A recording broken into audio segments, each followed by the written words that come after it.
नमस्कार, आप देख रहे हैं आंचलिक खबरें। मैं नेहा द्विवेदी आपके साथ। चलिए थोड़ा इतिहास की तरफ बढ़ते हैं। आपको नाम याद होगा, नालंदा के भूले हुए हीरोज। नाम तो याद ही होगा नालंदा यूनिवर्सिटी का। देखिए, नालंदा का नाम सुनते ही हमारे दिमाग में आता है विशाल खंडहर, महान विद्वान और एक सुनहरा अतीत। लेकिन क्या आप जानते हैं कि असली हीरो वो नहीं थे जिनके नाम इतिहास में दर्ज है, बल्कि वो आम लोग थे जिन्होंने नालंदा की रोशनी बुझने नहीं दी। आज हम खोलेंगे नालंदा की अनकही कहानी, नालंदा की गूंज। नालंदा सिर्फ एक विश्वविद्यालय नहीं था, बल्कि भारत की बौद्धिक ताकत का प्रतीक था। इसका उत्थान और पतन दुनिया भर में याद किया जाता है।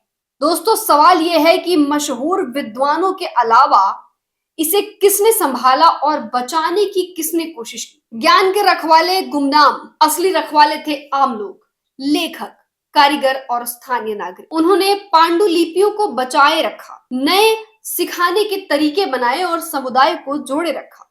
असली हीरोइज्म सिर्फ युद्ध जीतने में नहीं, बल्कि ज्ञान को बचाने में भी है, जो कि आजकल नहीं है। विरोध की फुसफुसाहट जब नालंदा पर खतरा मंडराने लगा, इन भूले हुए हीरो ने डटकर सामना किया।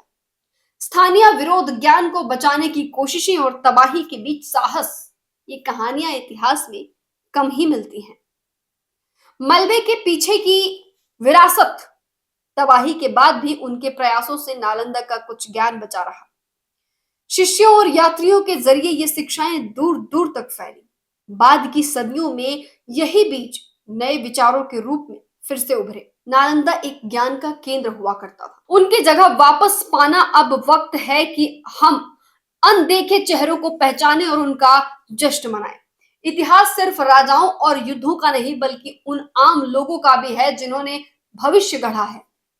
उनकी आत्मा आज भी हमें साहस, धैर्य और ज्ञान की ताकत सिखाती है। जो अगली बार जब आप नालंदा का नाम सुने, याद रखिए, यह सिर्फ मशहूर विद्वानों की कहानी नहीं है, ये उन भूले हुए हीरो की भी गाथा है जिन्होंने ज्ञान की लौ जलाए रखी।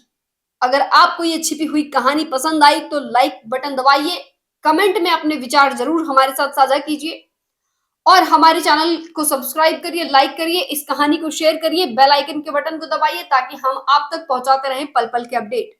फिलहाल के लिए बस इतना ही। जुड़े रहिए हमारे साथ, देखते रहिए आंचलिक खबरें, अपनों की खबर आप तक।